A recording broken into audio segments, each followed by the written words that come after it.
মনে হয় যেন বাংলাদেশের প্রাইম মিনিস্টার আসছে, এত বড় গাড়ি বহর নিয়ে এরা শোডাউন দেয়। আরএস ফাহিমকে তো আপনারা দেখতেই পেয়েছেন যে প্রকাশ্যভাবে আপনারা জানেন যে মোহাম্মদপুরের যে হলো গিয়ে কাউন্সিলর রাজীব, যাকে সবাই খুনি রাজীব হিসেবে চিনত, সেই খুনি রাজীবের একান্ত ব্যক্তিগত দোসর ছিল এই আরএস ফাহিম।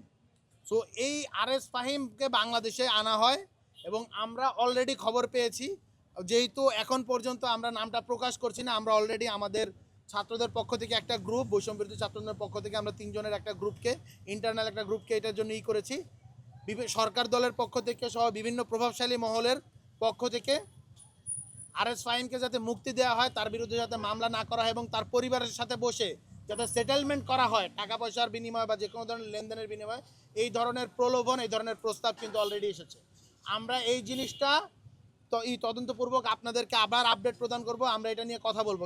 আমরা একটা কথা স্পষ্টভাবে বলতে চাই, কেন আজকে আরএস ফাহিমরা ঘুরে বেড়াচ্ছে, কেন আরএস ফাহিমরা আবারও রাজপথে নামে, কেন আরএস ফাহিমরা আপনারা দেখতে পেয়েছেন 300 ফিটে বিশাল গাড়ি বহর নিয়ে মনে হয় যেন বাংলাদেশের প্রাইম মিনিস্টার আসছে, এত বড় গাড়ি বহর নিয়ে এরা শোডাউন দেয়।